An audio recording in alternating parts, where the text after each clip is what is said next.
Welcome to the Human Performance Podcast.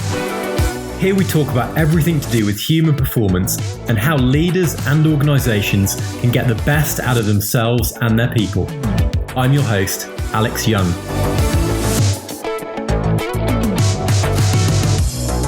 My guest on the podcast this week is David Richards. David is an international best-selling author, life strategist, and yoga instructor. He spent his early childhood years living in various parts of the United States and 3 years living on the island of Okinawa, Japan. After graduating with a bachelor's degree in English, he was commissioned as an officer in the Marines. He earned 2 master's degrees while on active duty and was part of the initial landing force in Somalia in support of Operation Restore Hope. David and I discuss visualizing success, the power of meditation, and shaping our thoughts.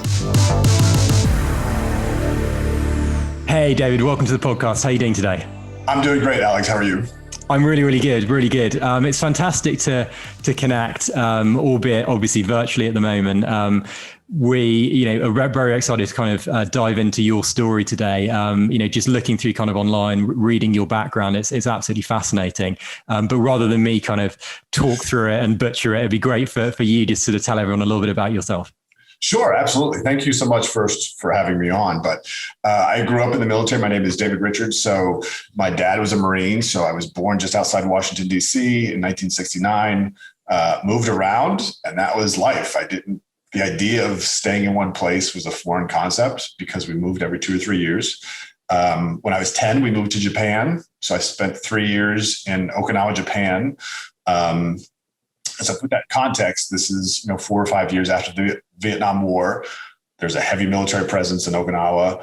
But at the same time, as a 10-year-old kid, it's a paradise because it's completely un-American. You're just like, this is amazing. So came back to the States, fell in love with writing. I really enjoyed writing in high school, and it was something that I wanted to do more of, but didn't have the confidence to do it. Didn't have any imagination in terms of what I could do outside the military because that's all I knew. So it came time to make a choice how I was going to pay for university. And I remember my parents sat me down. They said, we'll pay for half. You got to pay for the other half. You can get a job. If you can't get if you choose not to get a job, you get a scholarship. That's great. So I went the path of, okay, I'm going to join the military, but I'm not going to join the Marines because I didn't like the Marines because of my dad and moving. And so I was going to join the Navy, and I did. I went to Penn State University here in Pennsylvania. Found the Navy was too hard because it was too mechanical. And my brain didn't quite think that way. So I'm like, I'm going to join the Marines. So I joined the Marines, graduated, went to Somalia as part of the initial landing force in Operation Restore Hope. And then as my career progressed, I felt like there was kind of a split because I started to realize that I didn't like the lifestyle of the military, which is what I resented growing up. And yet now I had chosen that as my career path. So I started to become disenchanted. And then in 2005, 2006, I had a surgery to remove a benign tumor from my neck. And I really that was gave me pause. And I'm like, you know what? That's not what I'm going to do. So I realized later, I didn't realize at the time, but I was leaving the military for the first time in my life. So I got out in 2006, went to work for an IT company, but immediately just happened upon yoga. After 2 classes of yoga, I was hooked. I became a yoga instructor a year later. I've been teaching yoga now for 14 years. But just kept on that journey. And then 2017, wrote my first book, Whiskey and Yoga, about finding your purpose in life. And then last year, my second book, The Lighthouse Keeper, came out. It's absolutely amazing. I mean, such an incredible, personal journey as well as, kind of work journey as well. One thing I just wanted to dive into, I ran the Tokyo Marathon back in 2014. I was only in Japan for literally a matter of weeks, but it was such an amazing culture, such an amazing city. I mean, how do you think that kind of affected, being over there, early in your, childhood and sort of seeing all the different kind of cultural differences? Well, in so many ways, it's a great question because I think in so many ways it was, you can say, as a kid, you can say your formative years are from when you're a kid till you're, 20 or something. But I think you really start to come online as a person. You really start to become self-aware when you become a teenager. So building up to that as a 10, 11, 12, and 13-year-old in Japan was hugely impressionable. I mean, just to be exposed to Eastern philosophy, to hear their ceremonies when they had like ceremonies to honor the dead, or to see these massive kind of tombs that you could go like in the woods, you could just come across this tomb and it had these little teacups next to it where they were honoring someone that might have incense next to it. And you just like, there's this awe, like, what is this? And there'd be statues of Buddha. And so, and then, so that was sort of the mystical part of Okinawa, but the practical part as a kid was their toys are awesome. Like, these toys are so much better than the crap we have in America. This is amazing. Their art is incredible. Like, their art was just like, the lines were so different in how they drew stuff. They had video games. Like, I remember Space Invaders. I played Space Invaders on a tabletop video game in this little like game place in Okinawa. So it was really amazing. At the same time, there was the culture, but there was also the poverty. Like, you saw real poverty, like people, like villages that were nothing more than corrugated aluminum, panels. And that was like, so when storms came and typhoons came, you'd watch these things get destroyed and then people just have to rebuild. And so then pivot in 1982 to come back to the United States, where no one, maybe a fraction of a percent of the US population was in the military and had kids who just happened to go to Japan. But otherwise, nobody in my school really had that experience. And so everybody's kind of focused on a different thing. What it really showed me was I started meditating, at least flirting with the idea of meditation, probably when I was 13 or 14, because that was something that I had taken away. Was just, there was a beauty in Japanese culture that I couldn't quite identify. And I think what I've come to look at it as now is the Japanese practice the culture of like kind of beauty in motion. Like, if you've heard of the tea ceremony, the ceremony itself is so beautiful because everything is done with intention and with purpose. And that's kind of like yoga. You move with purpose and intention. But the idea of being still is almost a way of saying that's when you're truly present. And so that's what drew me to meditation. So I would be meditating on a Friday night for 20 minutes in my living room, my parents' living room, with like a Japanese sword that I had taken back with me in front of me. All my friends would be out at football games or drinking or partying, and I'm doing this. So yeah, it was hugely impressionable. And I think that was probably the biggest conduit or factor for me to get into yoga when I got out of the Marines, because it was that Eastern part of me and like, okay, I could do this.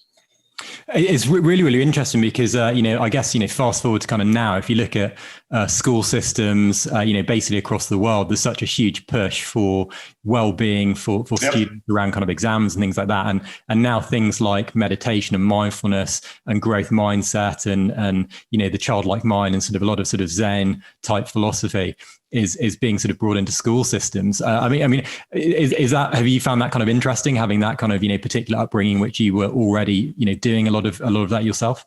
I think it's fascinating because I think in high school or at school in general, it's all about, I hate to say it, but it's all kind of about the party line. Like, this is the standard and you have to meet that or exceed that standard. And that's what our testing is about and everything else. And you see that reflected in corporate, in the business world too, to an extent, or at least historically you did. And now that you're catering to, oh my gosh, we're all individuals and we all are our own unique cocktail of mind, body, and spirit. And your mindset could be completely different from my mindset, even if we're observing or experiencing the same thing. And so to tune into that at a young age and to say, okay, you're going to cultivate this as a tool for your own self-development as you get older, I think it's tremendously insightful. I think that is hugely important because, as we, especially in this day and age now where everything's so virtual, but it comes back to, oh my God, we really are individuals. And at the same time, even though you're 4,000, 5,000 miles away, you and I have the same wants and needs in our life. Like, they're basic. Like, we want happiness, we want fulfillment, we want to contribute, we want certainty, we want variety, we want love, we want connection, we want significance, we want growth, we want contribution. And the sooner you can realize that you don't have to, because if you didn't conform to the standard, previously, then that was cause for being ostracized. And now it's not about the standard. It's about how do we maximize your individual potential, which I think is the key for really a successful future.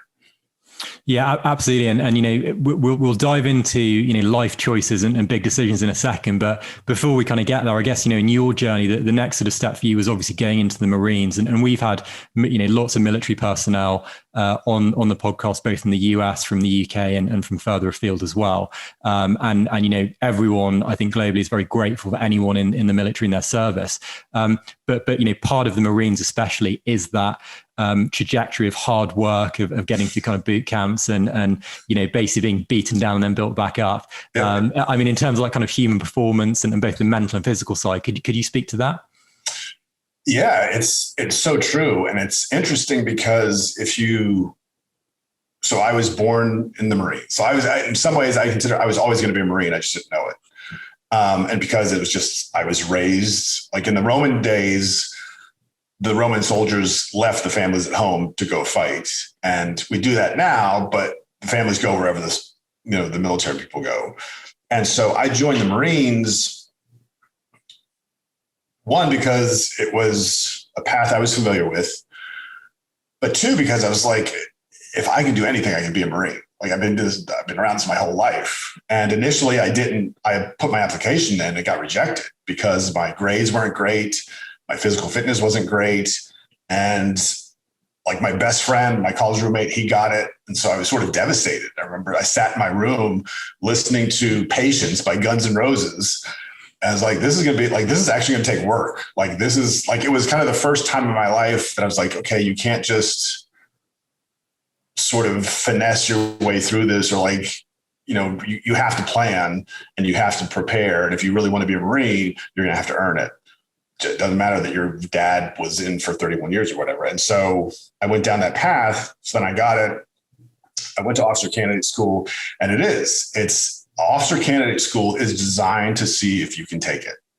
That's all it is. And for us, it was 6 weeks. You got up at 4:00 in the morning. And you had basically 30 minutes a day that was yours. The other from 4 a.m. until 8 p.m., you were on someone else's time, and you were training, you were eating, you were doing physical exercise, you were studying. Even after you ate, you'd go outside and you'd stand at attention, like rigid, and you'd have this little notebook of all this information you were supposed to remember or understand, and you would study that until everybody else finished eating. And I remember leading up to that. So at Penn State here at the university I went to, we had a pretty good program. So you went to officer candidate school, at the summer between your junior and senior years of university. And prior to that, in the spring semester, we met Monday, Wednesday, and Friday at I think 5:30 or 6 in the morning. And we would work out for an hour. And then sometimes on weekends, we would go into the woods surrounding the university, and we would do land navigation exercises. You use a compass and a map to get from one point to the other. So it was all preparation and training. And it just so happened that I turned 21 during the night before we were supposed to have one of these exercises. We were going to go it was a Wednesday. I think I turned 21 Wednesday. So Tuesday night at midnight, 21 at the bars, drunk, missed the morning exercise. And I'll never forget, my roommate came back from the exercise, got back into bed because we didn't have class until later. And I don't know, it's probably about 7:30 or 8. There's a pounding on our door. And like, go away. And the pounding keeps coming. And it's the Marine instructor who's responsible for the physical fitness. And he doesn't open I think he opens the door and he said, "Why? I want to know why a midshipman missed my training exercise this morning. You'll be at the building at like 10 o'clock to see me." And so I went to see this. He was a gunnery sergeant. I went to see this gunnery sergeant, and he sat me down. And this is probably, 3 months before we were going to go to officer candidate school. And he said, "I don't know if you can make it. I don't know if you have what it takes." And it was, Alex, it was like another punch in the gut. It was like, what do you mean? I've been in the Marine Corps my entire life. What do you mean I don't have what it takes? And it was just like, it was a slap in the face. So I got really serious and focused. And I think what you find in the Marine Corps, both in training and then when you actually get into real world situations, is you are going to be beaten down. You are going to be built back up. But a lot of that is also an inside job. Like you beat yourself down because in this case, there is a standard, and that standard can be the difference between life and death. And you don't want to be the weak link that gets someone else killed or gets someone else injured. And so it fires the engine inside you to say, okay, I'm going to push through this. I'm going to do this. And in training, for example, I remember there was this guy who was really well built, really physically fit, but he didn't have any cardio. He didn't have any ability to really go on distances. And so we would go on hikes and we have all our gear on. And I remember it was so hot. It was like July in Virginia here. And it was so hot and muggy. And he was falling behind. And he was starting to whine.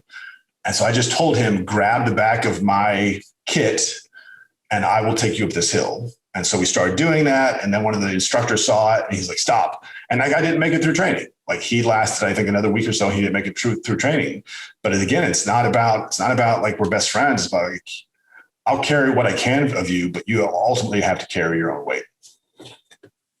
Yeah, it's really interesting hearing you speak because obviously, those kind of two incidents, first, obviously kind of not getting into the Marines and then kind of overcoming that and getting in. And then obviously when you're pulled aside, those kind of elements of kind of, almost failure and rejection. And then your kind of response to that was, I'm going to do it. I'm going to get over this. I'm going to prove these guys wrong.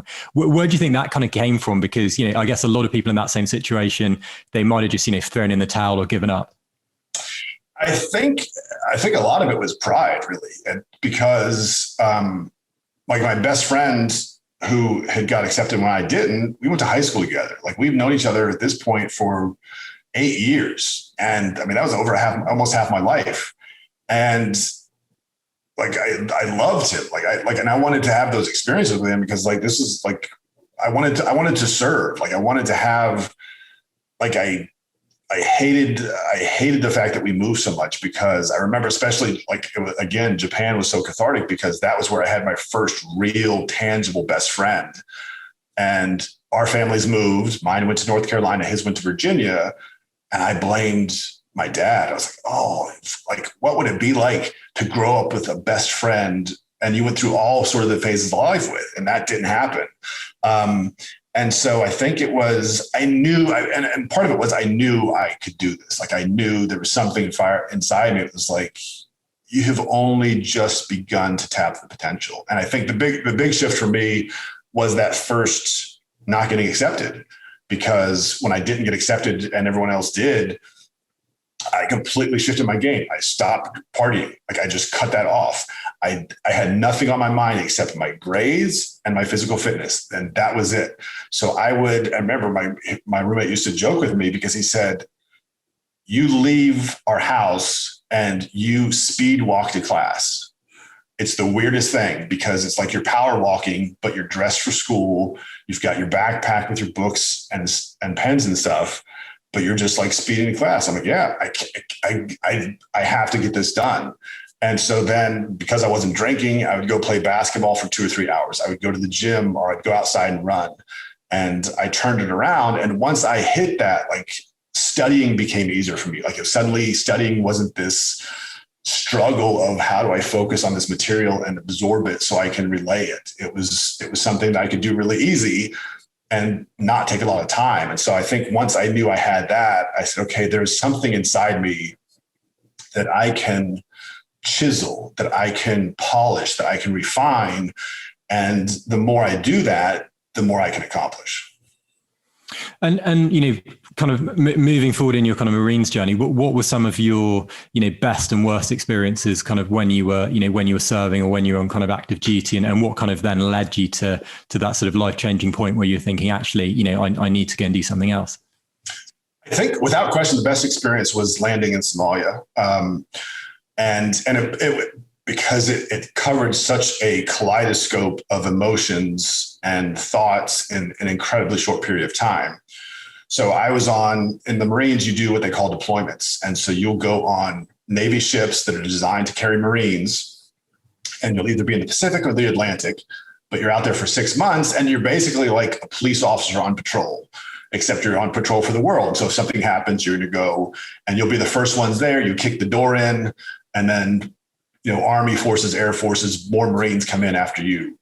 And so I was in artillery. So I blew stuff up for a living, which was incredibly satisfying. It wasn't the danger. So my dad had been in the infantry, and it wasn't the danger of being that close to the infantry, although I was with the infantry, but it was also sort of glamorous because artillery, at least I think back to like Napoleon, or like artillery used to change the outcomes of battles. They call it the king of battles. So anyway, I graduated from artillery school. I went to my first unit outside of San Diego, California, and they were already preparing to go on a deployment.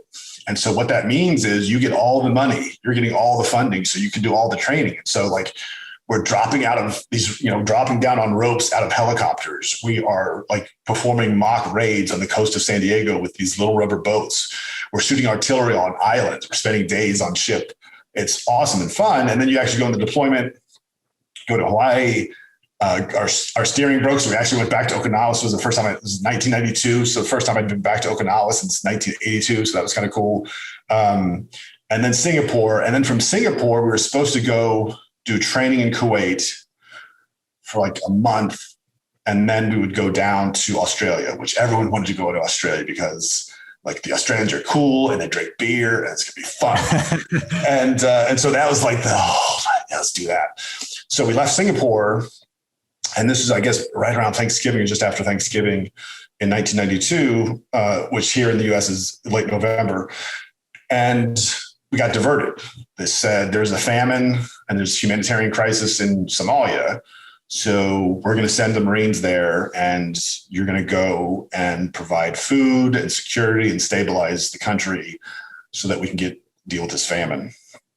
And so it was really like this, oh my gosh, this is intense.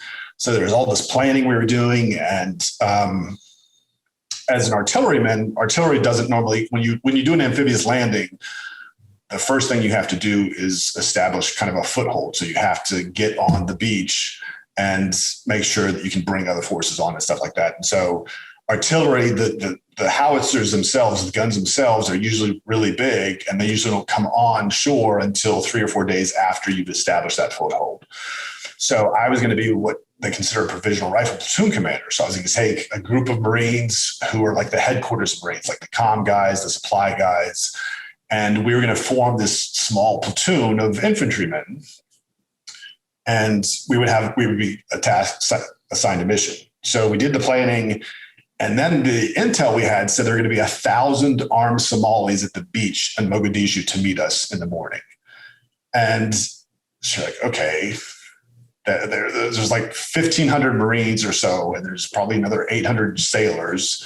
And granted, we've got a lot of good weapons, probably much better than they have, but we're also landing when only a few of those Marines can really fight if we're in the water still when they start shooting at us. So you go to bed, and we went to bed like lights out at 8 o'clock. We're going to get up at midnight, get dressed, get our weapons, everything else. And you can't sleep because you're trying to reconcile what's going to happen in the morning. And was this kind of first active combat for you, or had you been in? It was. No, at this point, I'd been in the Marines for like a year and a half, and all that was training. Desert Storm was over. There was like the ceasefire campaign at Desert Storm because we participated in that, but no, this was it. So like, I'm 23 years old, and I'm going to lead Marines into combat. You're like, okay. And you're just trying to reconcile that bullets don't discriminate. They just go where they're told. And this person who may kill me doesn't know me from Adam, but they're going to shoot me because they think I'm going to harm them in some way. So you're wrestling with these thoughts. Finally, it's time to wake up. You get dressed. You go down into like the dark well of the ship to get all your stuff. And then they have these amphibious tractors that the Marines use to go ashore. And so you get in one of those, and long story short, we get into the water. It's about 4 o'clock in the morning or so. the moon is setting over Africa. So it's really beautiful. So we started moving ashore, and I'm one of the track commanders. So I was going to have the responsibility to take our 17 Marines, go outside the airfield and set up a roadblock for people trying to get into the airfield. It's just going to confiscate weapons from them. And that sort of feels weird when you're like, okay, there's 1,000 armed Somalis. Well, there weren't 1,000 armed Somalis. At some point where it's still dark, but you start to see flashes from the beach. And in Marine training, you get shot at, close, you get proximity shots fired near you. So you understand what bullets sound like when they pass by you. And you didn't hear anything. So we get closer, and it's all media. It's all news crews. Like the beaches, there's no Somalis anywhere, but it's like CNN and ABC and all these camera crews who are filming us coming ashore. And so you think about the range of emotion you went through the night before, now to see like people who won't move to, so you can proceed with your mission, filming you. And it was so surreal. But we stayed in Somalia 2 months, and that to me was gratifying because we were the first, like I was one of the first Marines ashore, and there was a real honest intent to make a difference there with that mission. Like I remember on Christmas Day, we provided escort for a food convoy.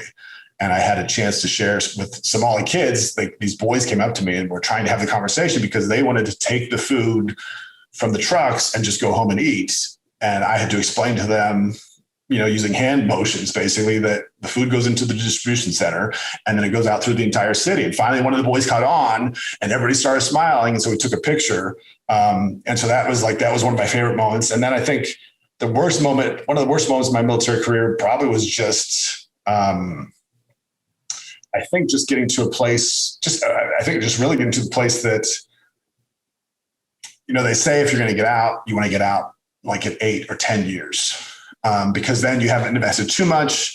And so I think I was at 15 when I had the surgery, but I was also like, I was kind of looking like I didn't want to be a Marine anymore. Like I've done this my entire life. I just didn't have a uniform for most of it.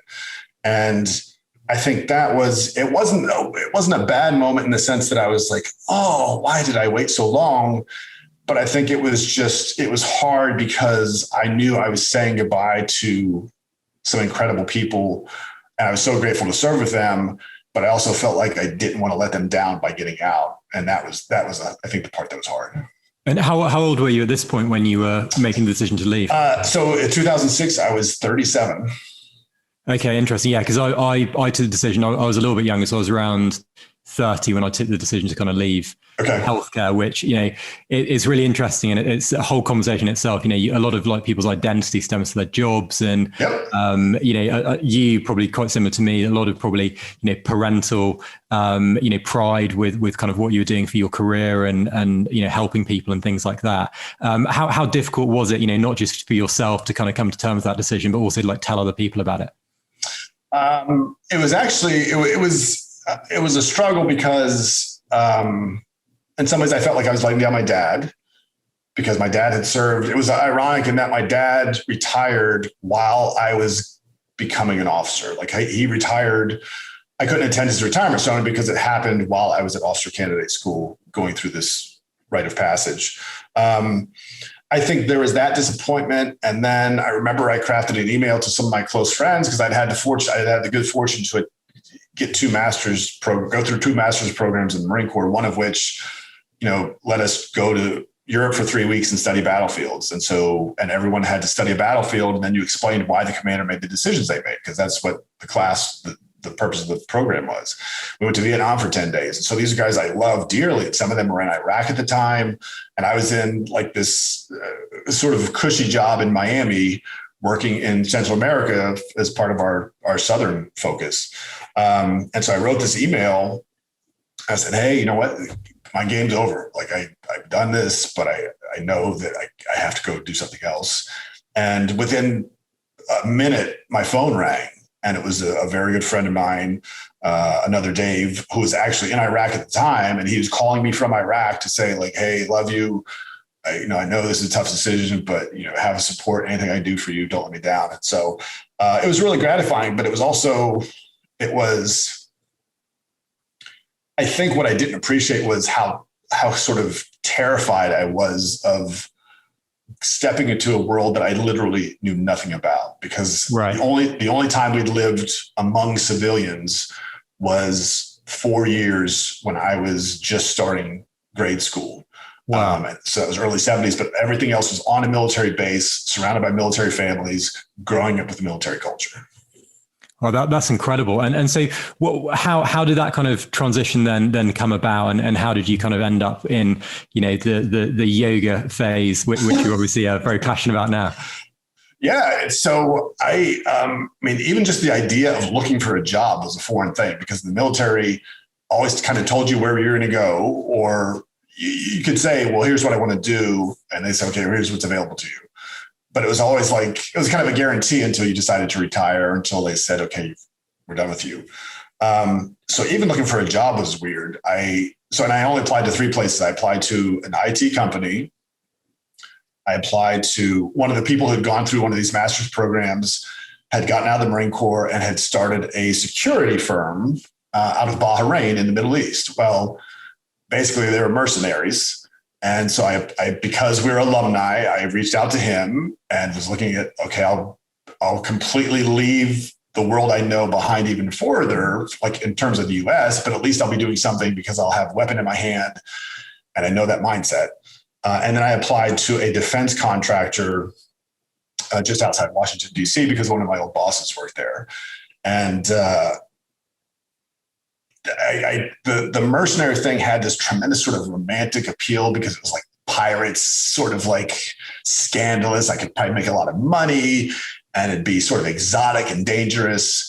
I was going to say that definitely sounded the coolest when you were yeah. Like but then you realize, okay, if I practically consider that, I will never probably have a normal life, because I could either get killed, or like I'm going to be so far away from what I'm familiar with that I'm going to become local or native and just become, part of the Middle East in some way.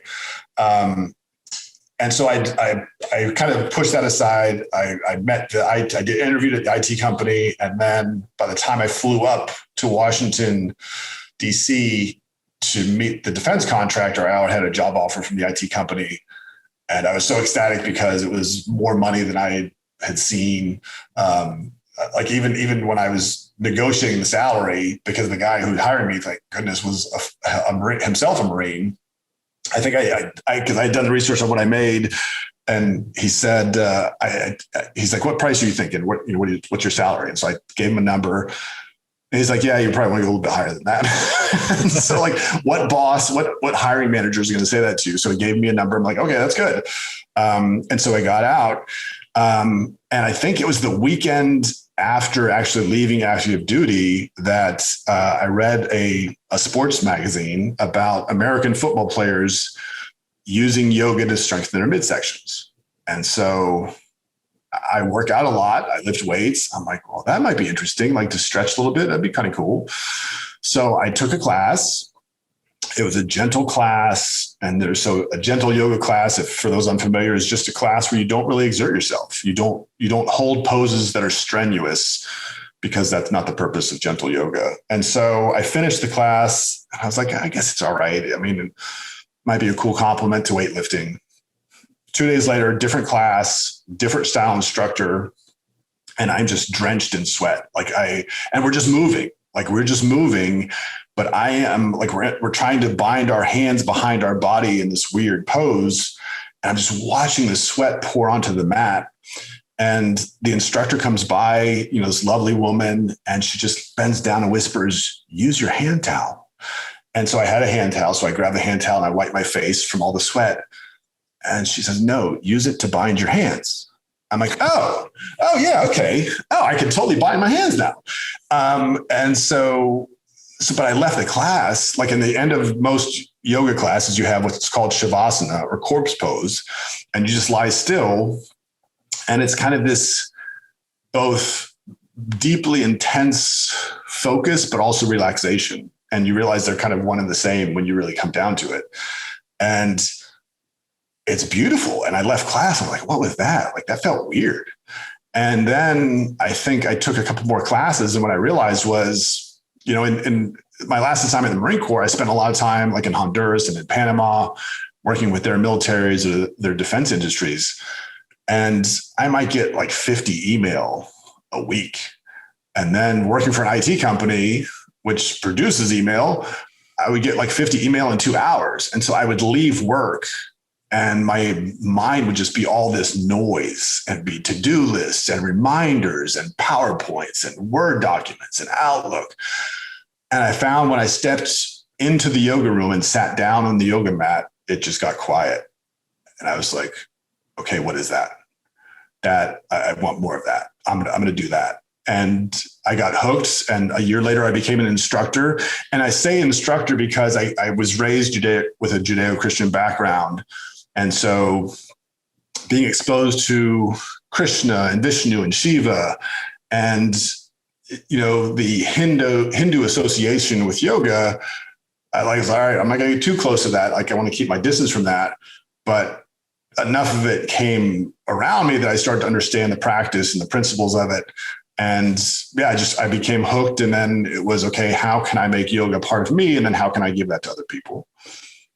Yeah, I had a really similar experience. I mean, I remember when I was in California, like we were sort of just talking about before we started recording, that was, the first time I went to sort of some proper yoga classes. And I, like you, was doing kind of, vinyasa and just came out absolutely drenched in sweat, like probably some of the hardest work I've done in terms of like fitness.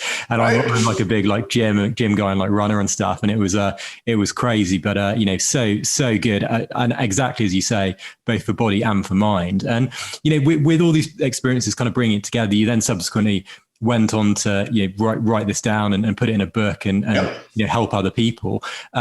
It's obviously a really sort of interesting time in the world at the moment in terms of the remote nature of work and people being sort of stressed at home and having multiple Zoom meetings and things like that. How do you sort of engage people in workforces to really help them with their decision making, relaxation and things like that? Yeah, well, I think it starts with really being present. And I think for me, in a coaching environment, if you've heard of coaching, what coaching is you just become a reflection for the person you're coaching.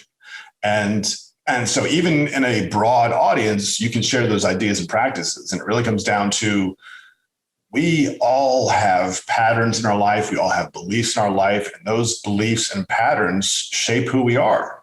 And when you come across, like you see something you want to be or something you want to achieve or something you want to aspire to, and you can't get to it, what you realize is it's your patterns that are holding you back. And they may be so ingrained in you that you don't recognize it.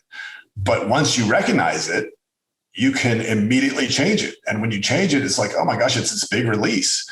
And so it's, again, I think when we talked about like mindfulness and meditation and those kind of things coming into our education system, I think they're certainly also permeating society from a corporate and business perspective too, because ultimately now, especially like I just saw an article that said the great resignation is coming. And it's the idea that people don't want to go back to the office. Like there are people who like that was their communion with people, was the guys I work with next to me, or the women I work with, those are my friends. And if I, for some reason, haven't been able to maintain those relationships during the pandemic by getting together, I really want to do it by getting back to the office. But there are just as many people who are like, I like working from home. I like that I can be super focused and super productive and get 40 hours of work done in 30 hours or 25 hours. And then if I'm going to go take a swim or go for a jog at lunchtime, because I can, everything I need is here. I need to pack a bag and take it to the locker room and go change in the locker room. And so you see now it's an interesting shift, because for companies to hire people, they can't just say, well, we've got great benefits. We've got childcare on site. We've got dentists. We've got doctors. We've got massage, whatever. Now it's gonna be like, well, what's your work from home policy like? Because I do great work when I'm sitting at home and I can just, between calls, I can go to my kitchen and get something to eat. I'm going to go to the break room. Any relationships that I have from work that I really want to maintain, I did. I've still maintained those. There's still some people that I'd love to see, but work isn't something that we go to. It's something we do. And so it doesn't have to be about going to the office. And I think that's the shift that we're coming to. Companies are going to have to rethink what's our employee experience, because that's what's going to bring people to us. It's not necessarily about the perks. It's about how free do we allow people to be themselves while working for us. Yeah, it's really interesting. I read a blog post recently on sort of some of our company's journey into sort of remote work, and way back in kind of 2019, before work from home and the pandemic came into effect, I was traveling all over the United States. A lot of our tech team were based in Europe still, and so we kind of by necessity really were kind of remote from day one. And we sort of continued that when we hired people in both the US and internationally. And so, for us, it's been really, really interesting, because as a company of only sort of 3 years old, we've had that in our DNA since day one, that we're going to allow people to kind of work from anywhere, take breaks, integrating things like mindfulness into the company culture. But for a lot of big organizations, they're now stuck, because as we're sort of coming to what is hopefully the tail end of the kind of pandemic that we've been through as a kind of society, do you make people come back into the offices? Do you have to change everything up from an HR point of view? Yeah. What have you seen with some of the people that you work with in that respect? Well, we're in the process of I've seen companies in the area here are in the process of opening up on a gradual basis. And so I think at the end of July, if you absolutely need to be in the facility, you can come into the facility. And then by September, I think it's going to be more liberal, but it's not, you're coming into the office, like we're going to make you, but that's not true. Like that's in IT. And I think some of the more tech savvy industries, I saw something that said Bank of America is telling people you're coming back into the office. I think what's going to happen is what people are going to find is when you force someone to do something, like no one wants to do that. Like unless there's some real benefit or service, or I'm going to grow from it. But by definition, if that's how much you're defining someone's life, and work is something you go to and have to do, then when people hear about, oh my gosh, well, here you can work from home, or you can have tattoos on your arms, or they have Pride Month celebrations, or whatever, those things are going to be the differentiating factor, because ultimately it's going to come down to, oh, I can be more of me at this company than I can at your company. I don't care about I pay and stuff's important, but who I am is more important. And they want to cultivate and recognize that, whereas this company doesn't. So I think companies like, Bank of America or other companies who have more of a traditionalist view are going to find themselves at a competitive disadvantage when they start to realize, oh my gosh, it's not just about forcing people to do what we need them to do. It's about getting them to enjoy what they do while they do it. 100%. I mean, it's going to be really, really fascinating to look at how different organizations and different sizes of organizations really tackle this. Just as we sort of start to wrap things up, in terms of, your own past situation and the amazing journey that you've been on, what are some of your kind of, reflections on where you are at the moment in terms of, the decisions you've kind of made and your own kind of like work-life balance, for kind of anyone listening to see how they could potentially, get to where you're at? No, I think the biggest takeaway when you asked that question, the first thing that came to mind to me was I went to a Tony Robbins event 4 years ago in 2017. And I followed his tapes and stuff, and he was in a movie or something. I'm like, okay, there's something to this, because this guy is obviously full of energy. And it was something it was outside of what I normally do, because the ticket, I think, was like $3,000. I would never spend that kind of money on going to see someone talk about how to improve myself. It was just like, I'm not going to do that. But I did. And one of the most insightful and powerful things that he said was, life doesn't happen to you, life happens for you. And so when he said that, I remember just this feeling of something just kind of washed over me, because in one sense, it's so simple to make that observation, but I'm also looking at where it's coming from. And this is a guy that has had tremendous success. And yet, even in his late 50s, loves spending 18 hours a day helping people become more fulfilled in their lives. And I remember I walked away from that event, and that stayed with me. And when you start to look at it that way, if you think life happens to you, then you're perpetually a victim, because all this stuff is happening to me. I have to react to it. And that creates a pattern of victimhood. If you think that life happens for you, forget about the universe or God or some higher purpose, but then there's a lesson to be had in everything. And when you can sort of make the shift to be, okay, what can I learn from this? How can I grow from this? Then every day is a pleasure, because it's like, okay, I'm going to grow in some way today that I'm not even sure how yet. Even if I have a plan or purpose of what I want to accomplish, what I'm going to, things I want to achieve or goals, the idea that life happens for me means there's a little bit of it that's unknown. And if I can be receptive to that, then I'm going to improve as a person. And I think that's the biggest approach. That's the biggest shift I've made in my life. And I remember I had this conversation with my daughter, I think 2 years ago. She was going through a breakup. And I realized what I realized coming out of this life happens to you, not, or life happens for you, not to you. One of the other things that he said at some point was, like, when something ends, there's always something better behind it. And again, I felt like I've heard that for years, but it didn't sink in until I heard it from him. And because I was ready at a place in my life to where I could receive that kind of message. And so I told my daughter, I'm like, well, whatever is going to come next after this relationship is just going to be better. And she's like, yeah, Dad, I know. I'm like, oh, well, it took me like 40 something years to figure that out. So fine. But I think that's it. Like it all comes down to how you view life. And if you choose to view life as happening for you, then there's beauty in every moment and every day. And you just have to receive it or experience it and be like, oh my God, I transform, I've grown a little bit today. And that's the most rewarding thing. Yeah, no, I think it's, one of the things you've done that I'm a huge fan of is obviously, putting down a lot of your experiences into kind of book form as well, and sort of sharing that with people. How did that kind of come about, and what sort of, some of the take home messages that people might be really interested in picking up? No, so I always wanted to write. I loved growing up.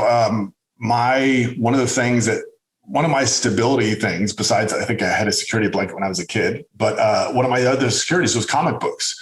I love the fantastic stories in comic books. And it was so captivating to me. And so when I got into high school, I wasn't good at math, really didn't understand science. Biology I kind of got, because it was like, I don't know, for some reason, biology more earthy, I guess. But English was strong. And so I got national recognition in the US for a short story I wrote. I had poetry that won contests. I was like, oh, that's so cool. But again, I didn't take myself seriously as a writer. I wanted to be the next Stephen King. And I thought Stephen King is this, Pet Sematary is crazy, the scariest book I've ever read. And I was like, I can't do that. There's no way. So I joined the Marines. I got out of the Marines in 2006, and I started to write some poetry. I had a boss in the Marines who painted, he had paintings on his walls in his office. And that for me was mind blowing, because I didn't see that kind of artisticness in the military. It was just almost non-existent. You just didn't see that. And so that got me, I found a muse. I started writing some poetry. And then when I got out of the Marines, the writing bug came back. I'm like, okay, I'm going to go for Stephen King. I want to write a horror story. And so on 3 different occasions over probably a period of about 5 or 6 years, I had an idea for a horror story, and I started writing it. I get about 100 pages in. I was all motivated. And then the story would peter out, and I'd lose interest, and I'd set it aside, and I'd be dejected for a couple months. And then something would happen, and I have a new idea. So I did that. And then in 2016, I started reading Napoleon Hill's Think and Grow Rich. And in the first or second chapter of that book, he says, what is your purpose in life? I'm like, purpose in life? My life has a purpose? What? That doesn't make sense. Are you serious? Wait, my life has a purpose. And so I got really excited, and it was a surge of inspiration. And I'm like, I'm going to write a book about finding your purpose in life. And I wrote a purpose statement down, and then I started writing, and I wrote 200 pages. That was all autobiographical. And because I was like, oh, this is going to be a majestic story, and there's going to be movies made and everything else. And that took me about 4 months to write. So in April of 2017, I looked at where I was like, no one is going to care about this story. This is terrible. I can't subject people to this. I'm only halfway done. So this is going to be a 500-page opus for people to write, about this guy who found his life's purpose. So I threw all that away. I wrote a 10-chapter outline for a self-help book. And then in 2 months, I wrote Whiskey and Yoga. It came out in October of that year, #1 on Amazon in self-help and yoga. And it was hugely rewarding. But like, I remember the moment it went to #1 because I had a 42-year-old bottle of scotch that I was going to take a drink of, and I did. But then like the next week, one of the people who had helped me launch the book successfully, he was like, well, what's behind it? What else you got behind your book? And I didn't really have anything. I'm like, well, I guess, can I help people find their purpose? Like, can I put a workshop together? So I started wrestling with that. And then I had the idea for The Lighthouse Keeper, my second book, while I was writing Whiskey and Yoga. But I kind of let it go. I kind of had to let it gestate. And then 18 months later, I think I saw a video about a Hindu monk who kind of described the relationship between your mind and your awareness in a similar sense to The Lighthouse Keeper. And I was like, oh my God, that's The Lighthouse Keeper. So I wrote The Lighthouse Keeper. It came out last year. And then it's just the journey of a writer for me, has been so enriching, because part of it is like especially I started working on my third book right when the pandemic began. And it was mind blowing, because the idea of the book was, it's who we are is more important than what we do. But what we do is always shaping who we are. And I started writing conventionally, on a computer, and I wrote the first chapter, and I felt pretty comfortable about it because I had laid out my case pretty nicely. And then I said, you know what, I'm not going to do this. I don't want to write this like this. So I grabbed a notebook, I grabbed 2 separate pens, and I started having like a text conversation almost with these 2 pens. And so I now I've got 8 journals full of stuff. I'm not sure exactly what of that's going to constitute the third book, but writing for me has been the thing that I've always wanted to connect to the writer inside me. And so doing that now at this stage of my life, like I used to think, oh my God, this is so bad that it's taken me so long, but in a lot of ways I'm doing it right when I need to do it. So that's the beauty of it. That's absolutely amazing. And as we kind of close things out here, obviously at the end of this podcast, we always ask everyone about their human performance hero. So I'd be really interested to hear who yours is. Yeah, so I would go with I would go back to Tony Robbins, just because for me, I mean, I look at him, and without going into too much detail about his story, but had 4 fathers by the time he was like 15 or 16. Someone gave his family food one Thanksgiving, and that changed his life. So the next year he went out to feed people, and now he's fed, I think, close to 1 billion people worldwide in the time that he's done that.